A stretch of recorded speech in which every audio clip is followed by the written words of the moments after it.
October is LGBTQ plus History Month, which honors the history and achievements of the lesbian, gay, bisexual, transgender, and queer community. And here to tell us more about how you can celebrate on Xfinity platforms is our Xfinity TV editor, Sammy. Take it away, Sammy. Thank you, David. As David mentioned, October or any day of the year is the perfect time to brush up on your gay history. And we have an incredible on-demand destination built by our incredible former editor, Scott, to help you celebrate. But your current gay editor, me, is here to tell you all about it.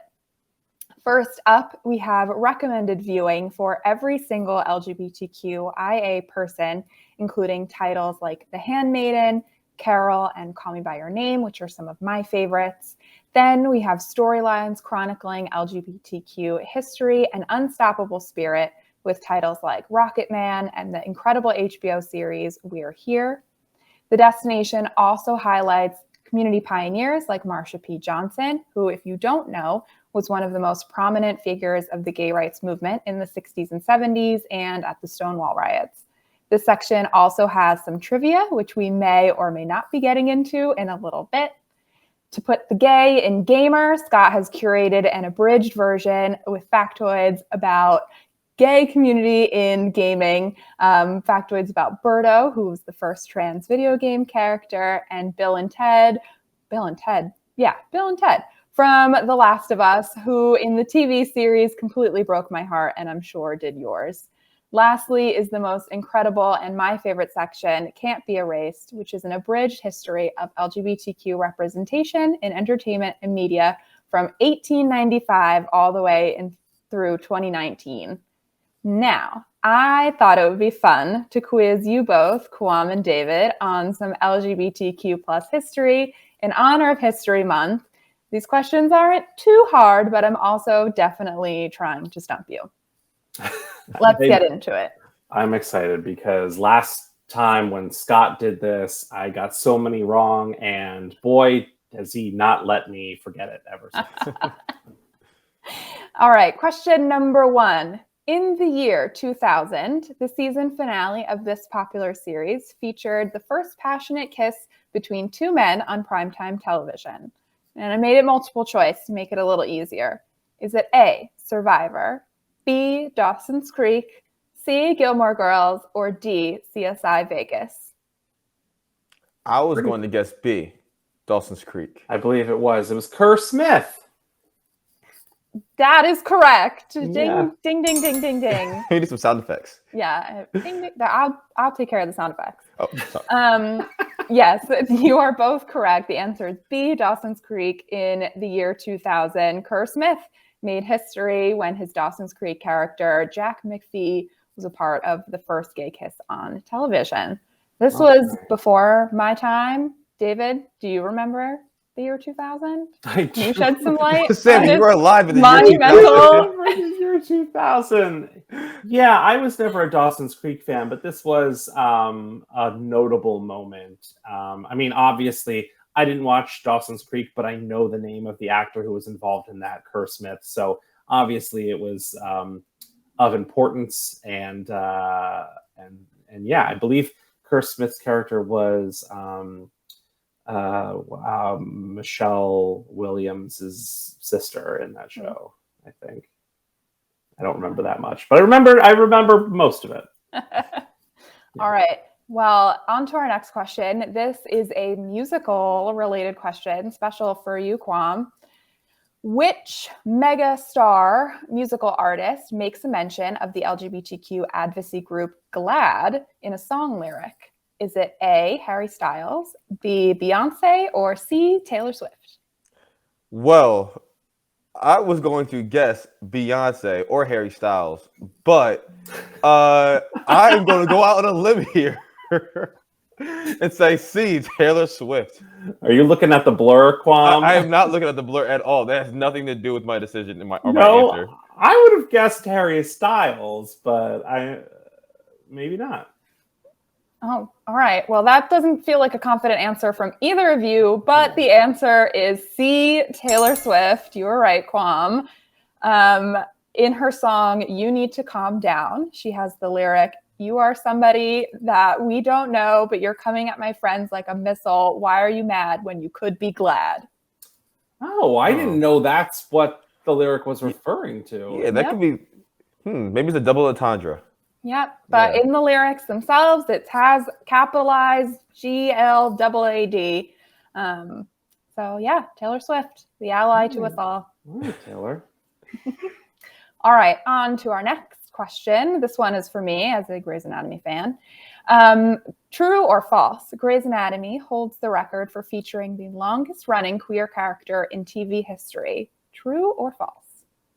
I mean, it got to be true, otherwise you wouldn't include it.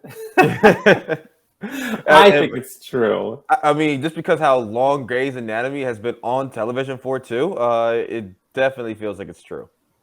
All right, you guys are, I'm not stumping you. This is true.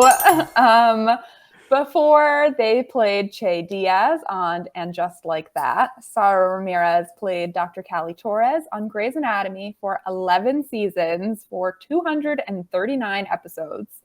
I, in doing this research, thought that Mitchell and Cam on Modern Family would be the winners of this award, but the internet is telling me that it is, in fact, Sara Ramirez, Dr. Callie Torres on Grey's Anatomy, which I love, and probably shouldn't have said that before I asked this question. Okay, now question number 4. True or David false? knows this one's already. You can just skip to the answer. David Kim already knows Petras this. was the first trans woman to win a Grammy Award. She was true for Unholy. Kwam, your answer? Well, I can't go against David. Also, I know it's true because it happened this past year. So yeah, it's true. This is false. What? Yes, this Lies. is false. It's a trick question. In 1970, Wendy Carlos won 3 Grammy Awards for her album Switched on Bach, which included Best Classical Album, Best Classical Performance, and Best Engineered Classical Recording. She kept her identity as a trans woman a secret, which made her the first trans woman to win Grammy Awards, and Kim Petras the first open trans woman to win a Grammy Award. But in doing this research, I learned a lot about Wendy Carlos, who is so cool. I want to share a few more facts about her. The album that she won her Grammys for, Switched on Bach, reached number 10 on the US Billboard 200 chart. And she became the second classical and first electronic album to go platinum in the US. So this was a pretty mainstream album. She also later collaborated with Stanley Kubrick to do the score for The Shining and wrote the soundtrack for the 1982 Disney movie Tron. So, wow. Now you know. Sammy, I am so well versed on Wendy Carlos, and you're not going to know why until next week's episode. But I know that she created that entire album on something called a Moog synthesizer. Yes. Which was like using a synthesizer to recreate this classical music. And Moog synthesizer was like the first commercially available synthesizer that was built in the 60s. So yeah, she was like an incredible pioneer in the music industry. And the fact that you brought this up when I just did so much research on this person and we're not even talking about it this week is kind of stunning. So good for you on digging up that fun fact to trick me about my beloved. That one was special, just to stump you. All right, we have one more question, not quite entertainment related, but the first organized gay and lesbian demonstrations took place in this city each 4th of July from 1965 to 1969. Is it A, Philadelphia, B, New York, C, San Francisco, or D, Boston? I would guess San Francisco. I would guess New York, but I feel like it's Philly. I'm gonna say New York. Okay, the answer is A, Philadelphia. Oh my gosh, shout out to Philadelphia. Which is why I picked this question. So next time you are celebrating the 4th of July in Philly, remember you could be celebrating the gays instead.